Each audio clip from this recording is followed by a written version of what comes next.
இந்த பதிவுல நம்ம என்ன பார்க்க போறோம் அப்படின்னு, அதாவது சித்த மருத்துவத்துல சித்தர்கள் சொன்னது உணவே மருந்து.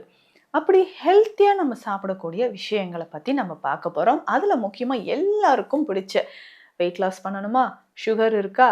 சரிங்க. ஈஸியா டைஜஷன் ஆகணுமா? அதாவது குளூட்டன் அப்படின்னு சொல்ற ஒரு விஷயம் நிறைய பேருக்கு டைஜஷன் ஆகாது. சுகர் இருக்கிறவங்களும் ஓரளவுக்கு தான் நீங்க கோதுமையை பயன்படுத்தணும். அதை நல்லா தெரிஞ்சுக்கோங்க. எந்த ஒரு பொருளையுமே, அதாவது குளூட்டன் இருக்கக்கூடிய விஷயத்த அதிகமா பயன்படுத்தினீங்கனாலும் சுகர் லெவல் உங்களுக்கு குறையாது. ஸோ அப்படி இந்த சப்பாத்தி சாப்பிட்றது உடலுக்கு எந்த அளவுக்கு நன்மை தருது? இல்ல, முக்கியமான ஒரு விஷயம் சொல்றேன். அதுவே ஹெல்த்தியா நம்ம சாப்பிட்றது எப்படி? ஸ்பெஷலா பார்த்தீங்கன்னா, நீங்க வெயிட் லாஸ் பண்ணணும்னு நினைக்கிறீங்க. இல்ல உங்களுடைய சுகர் லெவல குறைக்கணும் அப்படின்னாலோ, நமக்கு என்னென்ன விஷயங்கள் நம்ம ஃபாலோ பண்ணணும்னு நான் சொல்றேன். ஸோ இந்த சுகர் லெவல குறைக்கிறதுக்கு மெயினா இந்த விஷயத்த நீங்க ஃபாலோ பண்ணுங்க. ஹெல்த்தியா வீட்ல நம்ம செய்யக்கூடிய ஒரு ஆட்டா. ஸோ ஆட்டா அதனுடைய மாவு, கோதுமை மாவு இப்படி நீங்க ரெடி பண்ணி வச்சுக்கோங்க. சப்பாத்தி மாவு இப்படி ரெடி பண்ணி வச்சுக்கோங்க அப்படின்னு சொன்னா, ஹெல்த்தியான ஒரு ரேஷியோ நான் சொல்றேன். ஏன்னா, இந்த ரேஷியோ நெறைய பேருக்கு நான் நோட் பண்ணி குடுத்துருவேன். எப்படின்னு சொன்னீங்கன்னா, நீங்க நலங்கு மாவு யூஸ் பண்ணுங்கன்னு ஸ்கின் டிசீஸ்க்கு சொன்னோம்னா, நலங்கு மாவு அதில என்னென்னங்க சேர்க்கணும்? எவ்வளோ சேர்க்கணும்? நீங்களே நோட் பண்ணி குடுங்கன்னு சொல்லுவாங்க.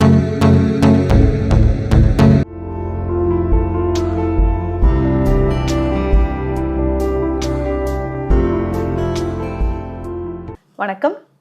நான் டாக்டர் நித்யா, சித்தா பிசிஷியன். இந்த பதிவுல நம்ம என்ன பார்க்க போறோம் அப்படின்னு, அதாவது சித்த மருத்துவத்துல சித்தர்கள் சொன்னது உணவே மருந்து. அப்படி ஹெல்த்தியா நம்ம சாப்பிடக்கூடிய விஷயங்களை பத்தி நம்ம பார்க்க போறோம். அதுல முக்கியமா எல்லாருக்கும் பிடிச்ச வெயிட் லாஸ் பண்ணணுமா? சுகர் இருக்கா? சரிங்க. ஈஸியா டைஜஷன் ஆகணுமா? இந்த மாதிரி நிறைய விஷயங்களுக்காக எல்லாரோட சாய்ஸ் சப்பாத்தி. சப்பாத்தி தாங்க நான் சாப்பிட்றேன். ரைஸே அவாய்ட் பண்ணிட்டேன். சுகர் வந்ததுல தான் சப்பாத்தி தாங்க சாப்பிட ஆரம்பிச்சிட்டேன். இந்த மாதிரி நிறைய சொல்றீங்க.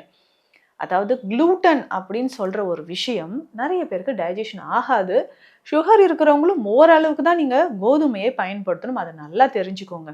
எந்த ஒரு பொருளையுமே, அதாவது குளூட்டன் இருக்கக்கூடிய விஷயத்த அதிகமா பயன்படுத்தினீங்கனாலும் சுகர் லெவல் உங்களுக்கு குறையாது. ஸோ அப்படி இந்த சப்பாத்தி சாப்பிட்றது உடலுக்கு எந்த அளவுக்கு நன்மை தருது? இல்ல, முக்கியமான ஒரு விஷயம் சொல்றேன். அதுவே ஹெல்த்தியா நம்ம சாப்பிட்றது எப்படி? இப்போ மார்க்கெட்லலாம் நிறைய நம்ம பார்க்குறோம். Multi grain atta. அதில எந்த அளவுக்கு கிரெயின்ஸ் இருக்கு அப்படின்லாம் நமக்கு தெரியாது.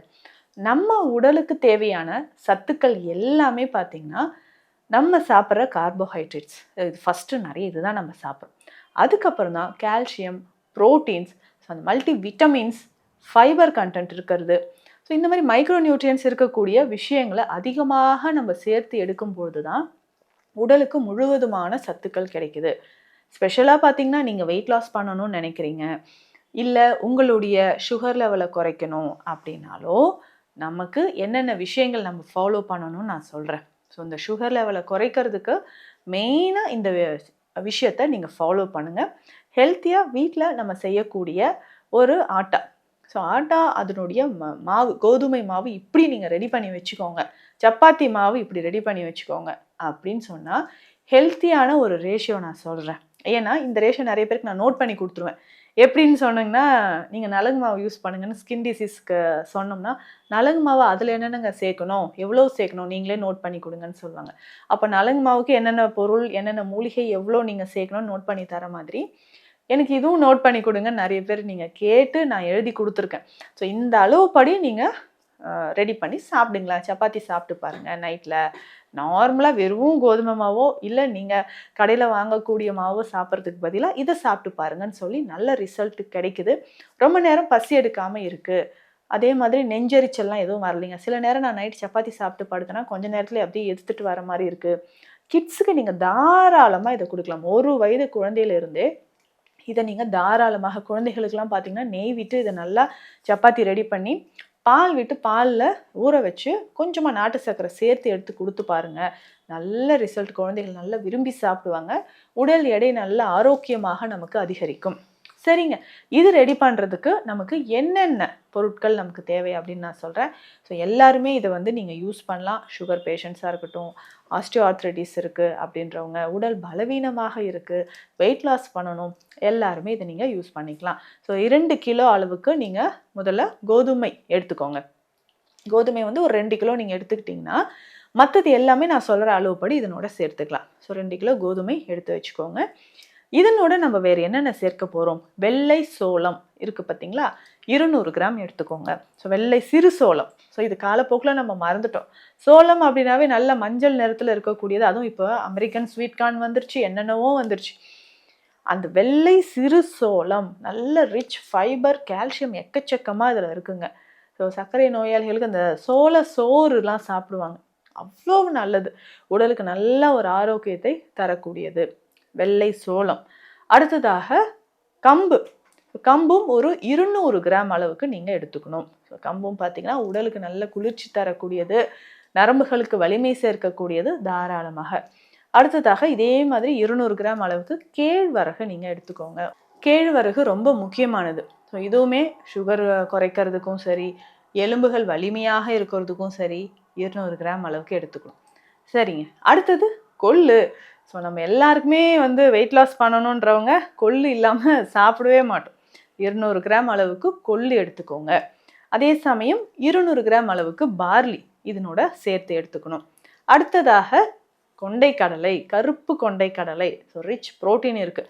ஸோ பார்லியும் பார்த்தீங்கன்னா நமக்கு உடல் அந்த சூட்டை வந்து தணிக்கக்கூடியது. ஸோ அதை எடுத்துக்கலாம். அதே மாதிரி கருப்பு கொண்டைக்கடலை இதுவும் ஒரு 200 கிராம். அடுத்ததாக பச்சை பயிறு 200 கிராம். ஸோ இது எல்லாமே நான் சொன்ன அளவுப்படி எல்லாமே 200 கிராம் எடுத்துக்கோங்க. 2 கிலோ அளவுக்கு கோதுமை எடுத்துக்கோங்க. ஸோ இது எல்லாமே ஒன்று சேர்த்து நீங்கள் எடுத்துக்கணும். ஸோ எடுத்து தண்ணி விட்டு நல்லா வாஷ் பண்ணி வெயிலில் ஒரு நாள், இல்லை அந்த ஈரத்தன்மை போகணும், தண்ணி விட்டு நல்லா வாஷ் பண்ணிடுங்க ஃபஸ்ட்டு. அப்போ அந்த ஈரத்தன்மை போகட்டும். ஸோ ஈரத்தன்மை போன பிறகு அதை எடுத்து நல்லா மாவாக நீங்கள் அரைச்சி வச்சுக்கோங்க. ஸோ இப்படி நீங்கள் ரெடி பண்ணி வச்சுக்கிட்டிங்கன்னா எப்போல்லாம் உங்களுக்கு தேவையோ நீங்கள் சப்பாத்தி எடுத்துக்கலாம். இல்லை இந்த மாவுலேயே நம்ம கொஞ்சம் அடை மாதிரி முருங்கைக்கீரையில் வெஜிடபிள்ஸ், சின்ன வெங்காயம், பூண்டெல்லாம் சேர்த்து நீங்கள் அடை மாதிரி செஞ்சு சாப்பிடுங்க. நல்ல டேஸ்டியாக இருக்கும், ஹெல்த்தியாகவும் இருக்கும். ஸோ குழந்தைகளுக்கு இது ரொம்ப ரொம்ப முக்கியமானதுங்க. ஸோ இந்த மாதிரி நீங்கள் சாப்பிட்டுக்கலாம். இன்னொரு முக்கியமான விஷயம், எப்போ சப்பாத்தினாலும் நீங்கள் வெயிட் லாஸில் இருக்கிறவங்க நல்லா காரசாரமான ஆயில் நிறைய இருக்கிற மசாலாலாம் சேர்த்த நான்வெஜ்லாம் இருக்கக்கூடிய சைட் டிஷ் அப்படி தேடாதீங்க. இதுக்கு சிம்பிளாக வெஜிடபிள் பச்சடி அப்படின்னு நம்ம சொல்லுவோம் இல்லைங்களா, தயிரோடு சேர்த்துது, அது எடுத்துக்கோங்க. நல்ல ஒரு ப்ரோபயோட்டிக்ஸ் ஃபைபர் இருக்கக்கூடியது. ஸோ அதனால் வெள்ளரிக்காயோ, வெங்காயம், கேரட், தக்காளி, முட்டைக்கோஸ், நம்மக்கிட்ட என்ன வெஜிடபிள் இருக்கோ அதில் தயிர், ஒரு 2 சிட்டிகை உப்பு, சீரகம் சேர்த்து மிக்ஸ் பண்ணி வச்சுட்டு இந்த சப்பாத்தியோடு வச்சு சாப்பிட்டுக்கோங்க. நல்லாவே டைஜஷன் ஆகும். இது வந்து ஒரு பெஸ்ட்டு டயட்டுங்க, வயசானவங்களுக்கும் சரி, ஸோ ரொம்ப வீக்காக இருக்குது, ஸோ கிட்ஸுக்கு இது ரொம்ப ரொம்ப நல்லது. ஸோ நான் எழுதி கொடுத்த இதுதான் நான் நோட் பண்ணி கொடுப்பேன். ஸோ அவங்க ரெடி பண்ணி சாப்பிட்டுட்டு நல்ல ஒரு பாசிட்டிவான ஃபீட்பேக் கொடுத்துருக்காங்க. நீங்களும் ட்ரை பண்ணி பாருங்கள். மீண்டும் அடுத்த பதிவில் சந்திக்கலாம். நன்றி.